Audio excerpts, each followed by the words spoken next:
Hello and welcome to another episode of the Football is Fixable Alright podcast. I'm James and as usual I'm joined by cynical Cess. Alright. No, cynical Cess. That wasn't very cynical. Do that again. And dismissal Dan. What's the D word for chirpy?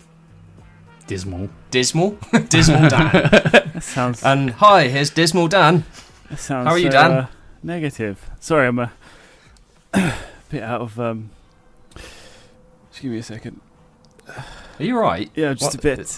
Yeah, what's going on? Just a bit out of breath. Are you on the toilet? No. I don't know if you guys have been following, but there was some news today about some additional transfer news. I know the window's shut, but United have agreed a loan deal for Onana to exit the club, and I'm just finally, yeah, just back from running half a marathon with my top off in celebration. So just bear with me a minute while I catch my breath. That's a true United fan there, backing his players. Oh, so happy about it. Yeah, so happy about it. delighted that he's gone. Oh yeah, unbelievable. Ironically, he might actually be chirpy now. Ironically, in leaving, he might have actually saved something in our season. So hey, he probably missed his flight. Oh God, no. Oh God, no! I'll fly him there myself. Don't worry. I've done the pilot license just throughout the day today, just in case. I thought I'd be the backup. To be fair, I think there's probably a million other Man United fans that have also done their pilot's license today, just to make sure that he gets there. There'll just be loads of planes lined up, ready to take him, just in all case. on their way to Turkey. Yeah. So just gathering. Just gathering my breath. That's why you said you were on your way to Turkey. I thought it was for a different reason.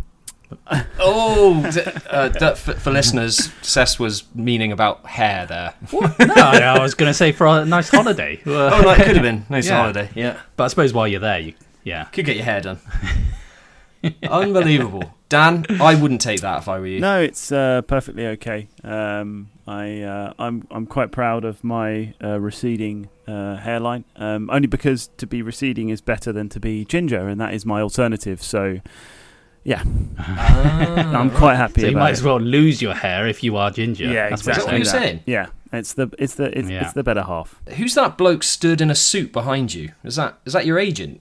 Oh, this is he? Yeah, is he there to protect you, Dan, from Cess bullying you again? Yeah. Well, So basically, after last week, my agents got on the phone.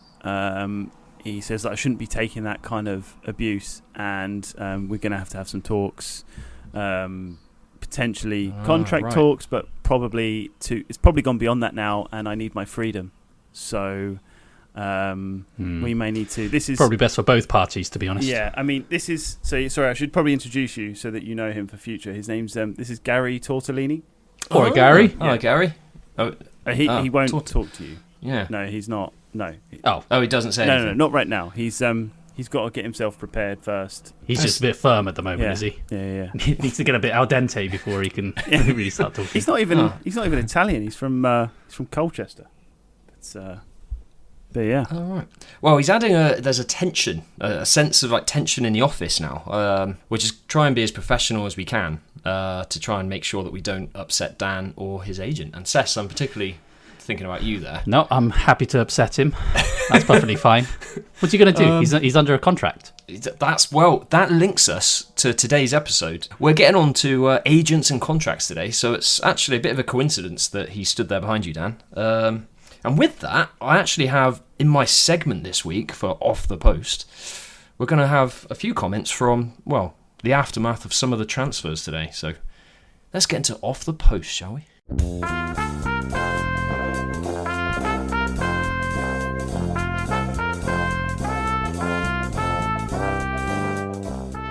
Right, guys, I've got a mixture of comments, so they're not all about the transfers, but a lot of it relates in aftermath to some of it, really.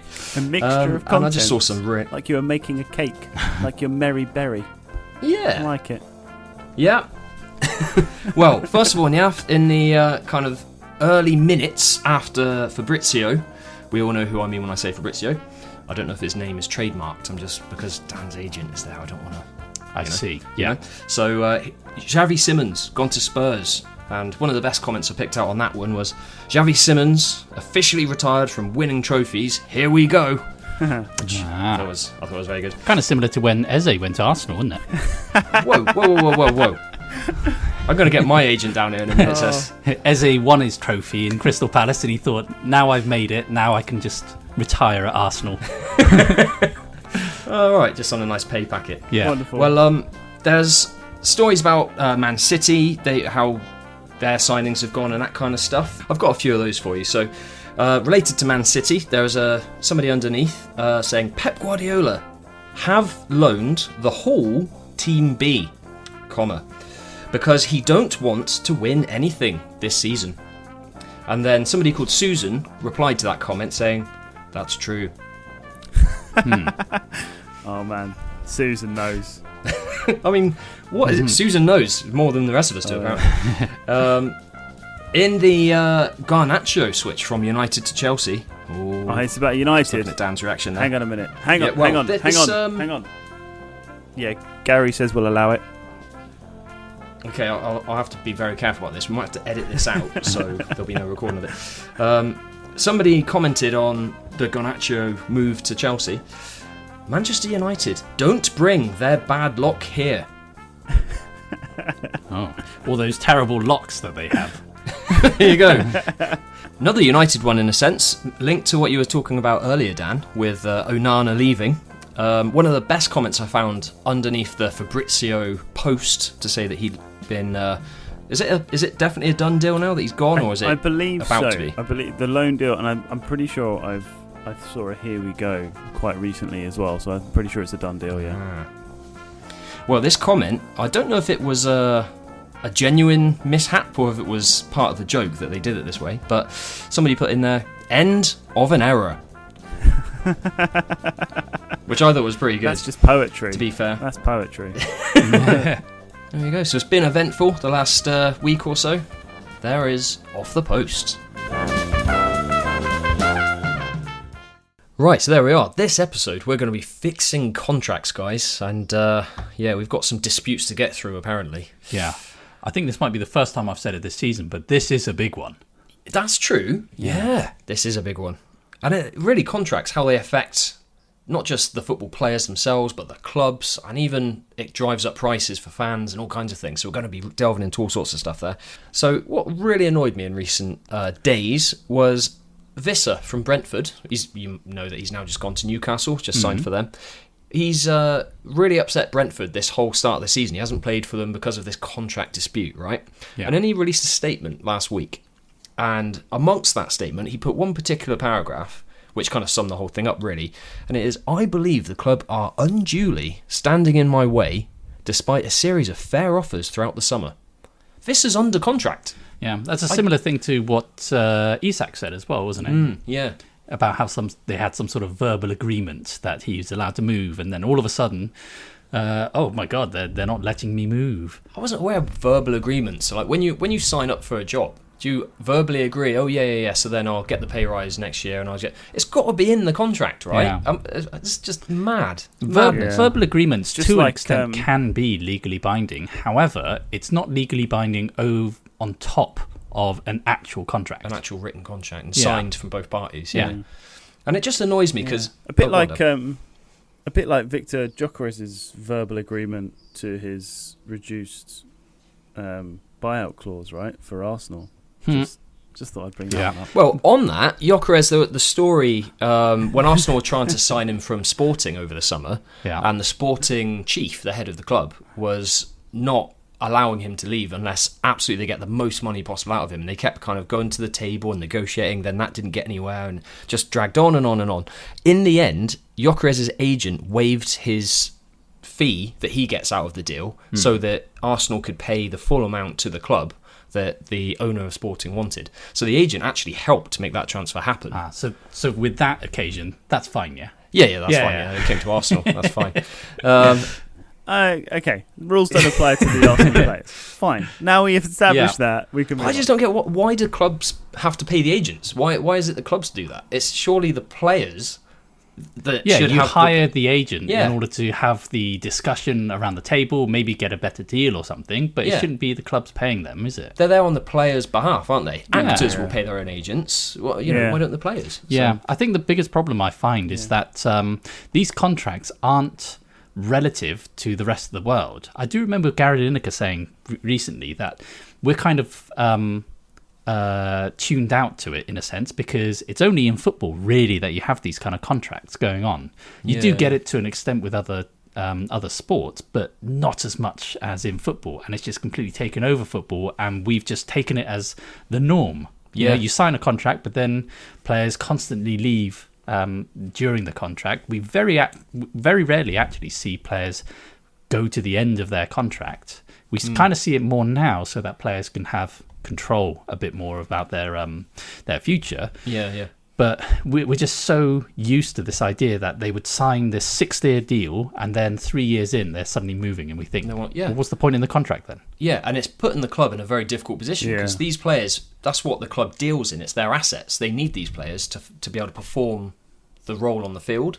So if these players are just upping and quitting with no consequence, the contracts don't mean anything. The club's just left in the lurch. So I know a lot of the clubs, you know, they're multi-million or sometimes billion-pound organisations and everything, but they still have players on a field, a team that they need. And if that player just ups and quits, that changes the sporting nature of everything. It kind of removes the merit, the kind of standard approach of all teams. It just undermines a lot of it. And I've got some stats here. So here we go. Oh, yeah. Stats always makes things interesting, doesn't it? Statman. So what I have this time is from the FA. So earlier this year, back in February, they released the football agents fees table. Ooh. What, as in like a league? Yeah. Bournemouth are top. No. Football agent fees from 2nd of Feb 2024 to the 3rd of Feb 2025. So you get an extra day in there as well, Seth. Wow. So there you are. And even if you think like the clubs that you would think not spend as much on agent fees, so I've got it's in alphabetical order. AFC Bournemouth, £16,425,000 for Bournemouth. Arsenal are £22,791,000. It's just the amount of money. This is just going to agents. Yeah. So it doesn't go towards the player contracts or anything like that, bonuses. It's just the agents soaking money out of football. It really makes me want to be an agent. That's a good point. Some of you think that, you know, the big six clubs. Liverpool, 20,835,000, so similar ballpark there. Man City, £52,126,000. Wow. Just on agents' fees. And this is it. So Premier League spending after the transfer window closed, it reached around £3 billion just from the Premier League. So Premier League clubs spending that. And a big kind of issue around this is how much agents are kind of forcing these contracts to mean nothing just so they can get the next move and get their money in. Yeah, so we because they only get paid when players move. Yeah, and they get a commission on everything, don't they? So this whole thing has left a kind of sour taste in the mouth. And don't get me started on Isak. Don't get me. I know I'm an Arsenal fan. You might say, "Oh, this is just you don't want Liverpool." And all that. You know, that was your voice there, Seth. Oh, was it me? Yeah, but I mean, they didn't even need Isak to beat you, actually, was it? So So the way, I mean, that's just another thing, and I think there's more behind the scenes than we actually know. But a lot of people believe that the agent was a key influence behind Isak's behaviour. Saying that Isak should behave in this way, don't turn up to training. I mean, how disrespectful is that to the club? Oh, we've seen that before, haven't we? We saw it with Anthony Gordon a couple of seasons ago. We saw it with Jolien Lescott. A lot of players play for Everton do that. I don't know why they want to leave such a great club. That's a good point. Yeah. Oh, yeah. No, well, we'll let our listeners answer that one. But and Isak's obviously now, he managed to manifest his move to Liverpool. It went through, whereas Mark Gahey acted honourably. So it's been written about, and at least the message has been kind of written about. Did he, though? I know you say he acted honourably and stuff, like he didn't push a move and stuff. No, he like turned that. up. He was captain. He played really well. He scored a great goal for for Crystal Palace just before the move was supposedly going to happen, and it was all then agreed. But then because Oliver Glasner couldn't get the replacement in, the club agreed to keep him and cancel the deal. I think that's added to the problem, though. I think that now the person that wanted a move that acted honourably didn't get a move. Now everyone's just going to be like Isak when they want to. Well, that's the biggest problem, and also it's kind of a problem with the football fans as well, because if a player like Isak wants to move during the middle of their contract, then Newcastle fans will hate him. Yeah. Similarly, Brentford with Visser and all that stuff. But then if a player plays to the end of their contract, like, do you remember Bakary Sagna? Yeah. He worked to the end of his contract. Yeah. And he left loving Arsenal, Yep. and yet he was hated by Arsenal fans for leaving at the end of his contract. We didn't get any money for him. Yeah. And he goes off. And players like, we've seen a few examples of this in recent years. Trent. With Trent, for example. Yeah. He completely run down the contracts, and then they can, most of the transfer fee that would have been paid to the club for Trent, in that case Liverpool, the club can pay Trent, so it just increases their wages. So there's these pushes and drivers, these push factors, if you like, for players to kind of run down their contracts, put the club that they currently play for in a really difficult position, so that the player can just maximise the money they get. Yeah, but you're seeing it as a fan, basically saying we're not profiting from it. They signed a contract to say they are working this much for this team, and they do that. That's staying loyal. That they didn't leave halfway through. They didn't do an Isak. They agreed to work for a certain number of years for that club, and they honour that, and then they leave. Yeah, and they shouldn't be hated for that. That was a kind of argument against when Liverpool fans were getting so het up with the Trent situation, wasn't it? And you're right, Sagna, back in the day with Arsenal, a similar situation there as well. If it's your club, you'll be angry. From the outside, you're laughing at the other clubs. But it kind of feels like, but we're losing a player for nothing. Like, what's the... So there is that kind of, it hurts you as if you're the supporter of that team. Yeah, see, this is one of the fixes that I have that we'll talk about later. Right. I think the problem, is the way the fans see it. The way that you guys see it. Because you guys are so biased towards your clubs, you can't see it in a normal way, basically. Yeah, a normal way. You sign a contract. I know it's a hard thing for you to comprehend. So it's called being a fan. Love for football, love for your team. I know it's difficult, but yeah. Hey, most machines and robots don't feel that, do they? What is love? What is this love? Yeah. So, I can kind of see the point you're saying. What I really can't forgive is the way when players, like you mentioned, Gordon and Lescott and Isak, most recently, and obviously the Newcastle fans have said he better not ever return to Newcastle, don't ever come to our town again, kind of thing. And I kind of sympathise. I do agree with Seth about... I do agree with Seth about the fans, though, because they are like massively like hypocritical on the top. They really topic. are. Because did Visser go to Newcastle in the end? Did he? Yeah. Who did? Yeah. So it's okay for them to have a player that does the exact same thing that Isak did to Brentford. They have no issue with it when Visser is doing it to Brentford, but they have an issue with it when Isak is doing it to get to Liverpool. That's the problem with all you football idiots. One rule for one, but not the other kind of thing. Yeah. And I have to admit, I haven't seen the Newcastle fans complaining that this has been mistreating Brentford. They may have done, but I haven't seen any of those. No, I haven't seen that either. If you have seen any of those complaints, please do share it with us so we can fairly represent both sides of the story. Yeah. You'll be fairly represented in the bin. That's a good point. We haven't really got time, have we? No. So there you go. So plenty of problems, and it's having a massive impact. The impact could be huge when you think this could undermine contracts completely, not just in the Premier League, but all the way down the pyramid as well. So we've got a lot to fix. But first, I think it's time for a halftime head scratcher. What do you reckon? Good idea.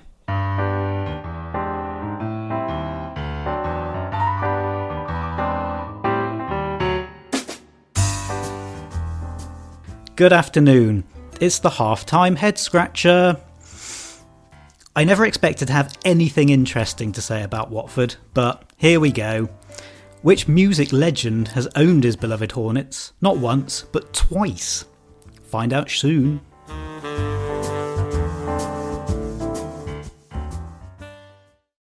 John's Lucid Tapes is back next week.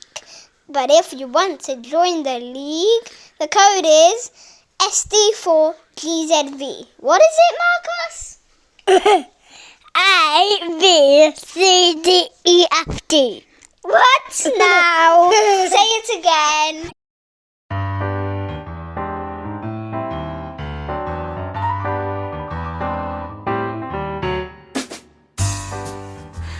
Hello again. I asked you which music star has owned Watford. The answer, of course, is Sir Elton John. Given the current state of Watford, he could probably do with a third stint. Come on, mate. Don't go breaking my heart. Thanks, Coops. I love these head scratchers. He doesn't know what time of day it is, though, does he? Yeah, why does he keep mentioning the time of day? Like, I don't think he realises that people can actually listen to it any time of day. Morning, evening, whenever. Yeah. Yeah, but okay, Coops is in his own world. As we pointed out, seasons ago, isn't it? That he does drift in and out of different universes. Yeah. So, yeah. He's currently with the alien planet, the Gorgons. Yeah, exactly. Yeah. So we're just grateful for the minutes that he can spare us. In the afternoon. He's with the aliens in the afternoon sometimes. That's what it is. Maybe it's afternoon or evening or whatever he says at that point. Over there, yeah, exactly. So to him it is. But there we are. Thanks, Coops, for the halftime head scratcher there. I think there's something missing from this episode, Sess. I think logic. That's it. Yes, that's required. Yeah. Here is Sess's sense and nonsensibility.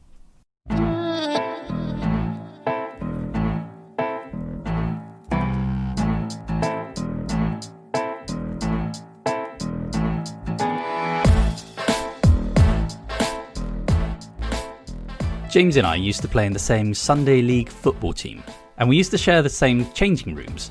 Now, the changing rooms had lockers that required £1 for you to be able to use the key. Have you ever noticed how stupid that idea is? Because you put the £1 in to use the key, and then when you take your items back, you get the £1 back. So they haven't made £1, you haven't lost £1. The £1 is completely unnecessary because the locker would have worked with or without the £1. And that's the same as trolleys at supermarkets. You put the £1 in, you get your trolley, and you use the trolley, then later you get the £1 back. They haven't made £1, you haven't lost £1. Most people nowadays use a fake £1, so there isn't even actual money in the place. And if you wanted to steal the trolley, what you've done is you've paid £1 for a trolley. I would say that's a pretty good deal, because I don't know how much trolleys are, but it's more than £1. Also, in terms of inflation, it's never changed from £1, so it's worth £1 now. 30 years ago, I wouldn't have wanted to put 50 quid into a trolley in order to be able to use it. So where does the inflation come in? What is the point in that £1? Now that, for me, is my sense and nonsensibility.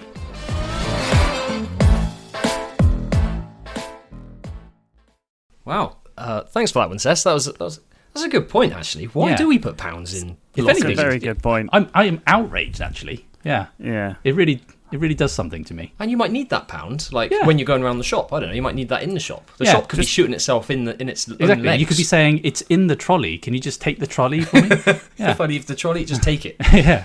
I can't afford this £1's worth of sweets. I swear it doesn't as stop well, homeless people, does it? I swear at those see them walking things around that with you trolleys. can get that you can put into the trolleys. They all cost more than £1. So the fake pounds? No, they cost £1. No, I could have sworn I've seen fake pounds that cost more than £1. Oh wow! Where are you getting your fake pounds from? I'm getting ripped off. But why is it like in changing rooms? Like in old football changing rooms and stuff? Why do they do that? It's just it makes no sense, does it? Like if they take away that whole £1 thing and you have the keys, nothing changes. But also, if you can't say it's for the cost of the key, because if you lose the keys, your stuff's in the locker. You can't get into that. Yeah, so that's true. That's worth more than my £500 phone's in there. Yeah, exactly. Anyway, you've had your segment, and we're talking too much about it now. But that is actual nonsense, isn't it? It is. Yeah. Right. Maybe it would have made more sense when before, like you say, Seth, before inflation, when that £1 was worth 50 quid, that maybe offered some security, but no, not now. Yeah, when it was. But then, even then, you get it back. This is the problem. No one makes any money. No one loses any money. This is very true. We're saying that. I mean, this is the thing. Visser, I just need to go back to Visser. I'm still not happy with it. Okay. If he wanted to go, he could have handed in a transfer request. That's what I was looking for. But the thing is, if he does that, he'll lose some of the financial. I think you get like loyalty bonuses and things like that. Yeah. So my fix is, if they want to leave, they have to hand in their notice period. They have to put in a transfer request. Yeah. Otherwise, the club is under no obligation to sell that player, and the player is breaching the contract if they do not show up to training and decide, to just, I'm not playing then. I think that's a good idea, because otherwise there's actually at the moment no point in a transfer request, because if a club wants to sell a player, they sell a player anyway. there's no need for a transfer request. So if it's the actual player that wants to leave, then it should be a transfer request. Yeah, and the thing is, the club has money wrapped up in that contract with the player that they're paying them. If the player doesn't show up, you're still paying them. Isak was still getting paid by Newcastle. Wissa was still getting paid by Brentford. Yeah. I mean, in our jobs, if we wanted to leave, we hand our notice in and we work that notice period, right? Yeah. That's just and if you just refuse to turn up, you won't be paid. And you won't get paid for it. Exactly. So 100%. Yeah, it's the same as any contract in the real world. Say, for example, our phone contracts. If we want to either leave or we want to renew or go to a different contract or something, we have to pay out that contract. So part of that transfer request, like the fix that you've got, I think you should also add a bit where, say, for example, with Isak, I think he wanted to leave 3 years into his 6-year contract. Yeah, that's so right. if he hands in the transfer request, they could say, that's fine, you give us the other 3 years worth of your contract, pay that to us, and then you can leave. Exactly the same as if I wanted to leave my EE contract, I'd have to pay the rest of the contract in order to leave. Yeah, exactly. Yeah. Why is that not... Especially if you consider the money these players are earning. Yeah. There's so much of it's to do with money, not to do with trophies or anything. It's to do with the money. So all of a sudden, I reckon if Isak was told, that's perfectly fine if you want to leave, but you will have to pay 55 million to Newcastle, all of a sudden, I'm pretty sure he would suddenly become loyal to Newcastle. I've loved this club. Yeah, never want to leave. No. At the moment, it's the other way around. Like, look at so Jadon Sancho almost had an agreement with, I think it was either Juventus or Roma or something earlier in the transfer window, but couldn't agree wages with them. And then the deal collapsed because he went back to United and asked for compensation to pay him the difference that he would lose in earnings from the new wage versus his existing wage. So the player's even demanding compensation for leaving. Like, it's so backwards. It's unreal. In our lifetime, football players in the top Premier League, right, in the top league, have been paid a lot of money. But in the last 15 years, 20 years or so, that is sort of escalated. Yeah. I don't remember this happening. Maybe I was too young, didn't notice it, or wasn't reported as much or whatever.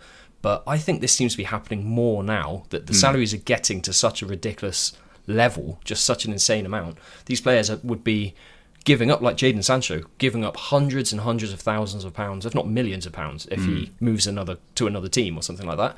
Whereas when we were kids, or back in the 80s and 70s and stuff like that, players would have been hundreds and thousands rather than tens of thousands or millions or whatever, you know? Yeah. The scale was completely kind of taking it in a new direction. It is, yeah. And part of my fix is actually to take that money away from the football in general, I would say. I think I mentioned this in the last season. Transfer actual payments, I think, need to just disappear. I think everyone basically needs to be able to go free from place to place, because you want to make money in order to buy players. But then if you just take all that away, then you don't need to make money to buy players. You just basically sign a player who's played to the end of their contract. If they want to leave before the end of their contract, then they can pay out the rest of their contract. They get paid so well that if they're told you have to pay 20 million to leave, they can afford that. If they say, yeah, but I've only got 25 million, oh no, you've only got 5 million left. Sympathy. Yeah, but then you can pay that 20 million, and then you can make your move to Real Madrid, where you'll get paid 400 grand a week. I'm sure you'll be able to make your bank balance up. I think it needs to get to a point where we remove this idea that there needs to be millions and millions transferred for every movement of a player. So the clubs try to somehow make money in order to buy a player, and then that means that the players have a lot of power, because then they think, well, you know, you need this money now. You need this money in order to continue functioning. But no, if you take all of that away, then all of a sudden the players will think, oh God, I've got to work to the end of the contract. I would say after that, players will then start to think smarter and think, do I want to be tied into a 6-year contract with this club? Because what if I want to make a move? That's just a stepping stone. I want to go somewhere else. Yeah. Maybe I'll stay where I am, show my loyalty, and then make the big move in a few years' time. I think that's the dynamic that I would prefer to see, instead of this idea that players basically get all of the power because the agents have so much power. Yeah. The clubs are basically kind of forced to make these moves in order to try and make money in order to buy players. You keep hearing these things about how a club has to sell a player to buy a player. Yeah. Why does it have to get to that point? It's crazy. Chelsea have been involved with a lot of that. They've had to help others so that they can buy certain players from certain teams. They've had to pay them for that, sell them a player and buy him back, and then just manipulating it. It's just all become a farce. Yeah, and it's just to transfer funds because the money's got to such a ridiculous level. Yeah. And it reminds me a bit. I know we've talked about it on previous episodes, but in 2008 when Ronaldo was trying to get to Real Madrid, and he said, "I'm a slave." Says, it's just like modern slavery. Do you have any? How disrespectful is that? It's madness, isn't it? Football's this absolute fantasy world, really, isn't it? It's just so disconnected, and these players just feel they've just got the biggest egos, really, haven't they? And it's they really have. The fans, they're living in clubs, the best house in Manchester. Being paid hundreds of thousands just to play football, and he's going, "But I want to play for Real Madrid." I'm being kept here. I'm being imprisoned, and it's just, what are you? They're just crazy, isn't it? Yeah. What are you thinking, Dan? Got a fix? Yeah, I do actually. It's kind of in line with yours, James, but like a little bit like a side part to it. So, you said about how players should be sort of giving in their transfer requests, and that should be a thing. I think there should be a transfer request deadline day. So, how you have transfer deadline day, so that's the last day that you can buy a player. I think in the interest of clubs to protect them so they're not losing a player at the very end of a window and not being able to replace them, you should have a transfer request deadline day, say halfway through the window, so that players that want to leave to get a move put in a request at least, and the clubs have time to plan. At least half the window remaining for the club. So then the power, you can't have them players just run down to the end of the window and then expect a deadline day move and then putting everyone on the back foot. So that's a good idea. That's my a slightly simpler fix, which is much closer. Is I don't understand why some contracts seem to have these release clauses and some don't. Like release clauses should always be so inconsistent. There should be a release clause in every contract. I don't understand why there isn't. An agreed fee between the club and the player at the beginning of their contract that then allows that player to go. And if it's pre-agreed, no one can argue, Yeah. Yeah, so there's a minimum amount that a club can expect to get then. Yeah, I think that's a good idea. Also, I think I think people have mentioned this before, but most people have said it's not a good idea. I don't know why. I think managers should also only be allowed to move during transfer windows. Ooh, because I think there's so many times when we hear managers need to be given time, and yet so many of them don't get given time. I think they should be given a mandatory time of basically half a season, from summer to January or January to summer.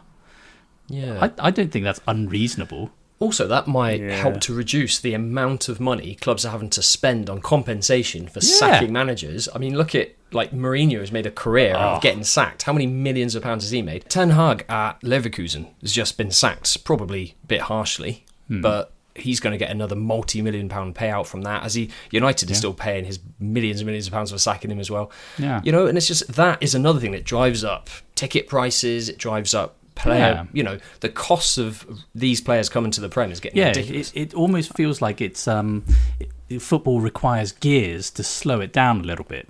So if a club wants to get rid of the manager and start again, they have to wait, and then by the end of that time, maybe the manager's actually had enough time to turn things round, and you don't have to have this kind of roller coaster of or merry-go-round of managers just going back and forth all the time. I just don't understand why. I remember Simon Jordan going, "Oh no, that's not really going to work." But why? Why does it work for players and not for managers? Yeah, there's so many times. We say, don't we? So many times, manager doesn't get enough time. 6 months is not long for a manager. No, they need. Well, you hear loads of really experienced players and other managers, people who've been in the game for a long time, saying managers need at least 3 or 4 windows, transfer windows. Exactly. If you're sacking them within a few games or a few months or whatever it is. Yeah, that's not enough. And it's not even 6 months, really, isn't it? It's from, the end of August to January. So you're looking at basically 3 months, maybe? Yeah, like a third of a year or even a quarter, 3-4 months. There's no time at all, is it? So no. Yeah, I think that makes a lot of sense. 3 months is... I mean, since when is a manager given less than 3 months? I mean, other than obviously the Ten Hag situation, which, James, I have to say, I do commend you in somehow making him the villain in that piece.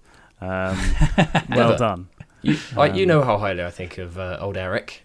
No, of course not. Just randomly bringing him up every now and again. Hold on to it's that. Topical. Did he like do something to you? Like did you like meet him in the street sometime? Did he like? You've got this real vendetta, haven't you? Yeah. Did someone called Eric do something mean to you? Yeah. Do you remember Eric at school? That bully. No, I got one final fix that I want to add here, guys, and that links back to a fix we've all talked about in the past. I remember saying it on an old episode. Is that wage caps as well? I think if wage caps were there, it would stop that push for players wanting to get as much of their salary as they can, and a lot of the problems we've talked about. If there's a cap for wages, not only could it level the playing field, excuse the pun, across the whole league, but it means that players aren't going to choose clubs because of wages. It will be, I want to go to that club because of my move in my career, it fits the way I play, or it's going to be more genuine reasons rather than money driving everything all the time. Yeah. So I think a cap in there as well. And there is a new regulator in football now, a government-appointed regulator in English football. Oh, yeah. Everything's going to be fine. Yeah, they can actually, they won't, but they should be doing this. Yeah. We're going to have to run it, guys. Yeah. I know we're paid big bucks. Well, you and I are, Sess. Oh, yeah. Dan's still on the apprentice salary, isn't he? Yeah, but, and he will be, judging by you've just been recorded actions. On file saying that's unfair employment, and Gary's right here. Gary's actually... He's noting... I'll edit this out, though, and don't worry about it. Noting furiously right now to that, but sorry, I do apologise. That's a good point. We should have... he's finished his apprenticeship now, and he's on the... We should have done that with Dan. We might be legally... No, we extended it, didn't we, last season? Oh, yeah, we did. Yeah. But his salary, what the agreement was, his salary was going to... Right, okay. Well, we have to edit this out. Yeah. Hopefully Gary will have a very forgetful memory. Yeah. There we go. There's our fixes. Are we happy with that, guys? Yeah. Dan's not looking very happy there. Well, I think it's time just to have a quick look at our fantasy league table. We're not going to have John's juicy tips this week because it's an international break. Yeah. But what we do need to do is call out who's currently top of our league, because there is a new leader, guys. And it's exciting. I had a brilliant week. Nothing else to see here or question anything. Yeah. It's fantastic looking up, isn't it, James? It feels annoyingly familiar. But we have a new first place now with Obi-Wan Basaka as a team name. James Sutherland. Oh, James. Reached 200 points already. That is phenomenal. Wow. Yeah, he's actually an unfortunate Arsenal fan. Unfortunate? Yeah. But he doesn't let it hold him back. Okay. Like I do. Right, okay. James also never fails to remind me where he is in the table as well. He just texts me every now and again just to remind me. So, but it's temporary. He's an Arsenal fan, so he's inevitably going to come second. 100%. Right. Yeah. Thanks for that. And yeah, I'm just momentarily giving you guys a head start. That's all. Right. Just like last year. Yeah. Yeah. I'm not having another ice bucket challenge. I'm just saying. I'm not doing that.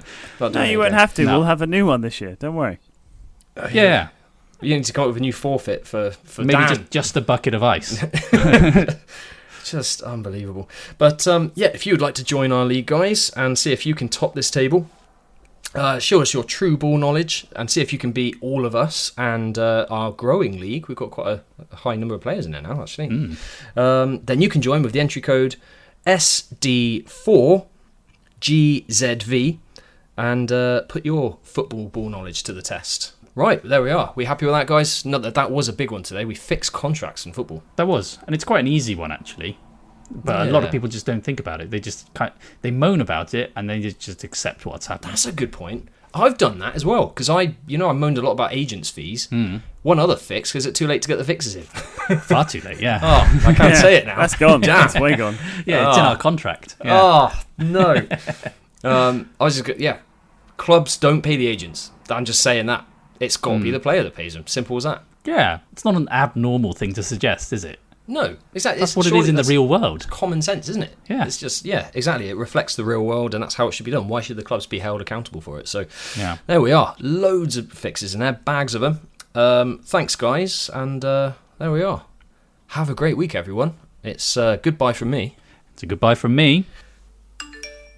Oh, hang on. We've just had a text from Dan via his agent, and it says, I have stayed silent for long enough. I believe you are unduly standing in the way of me getting a higher salary, and until this can be negotiated correctly, I refuse to show up to work. Well, that's awkward.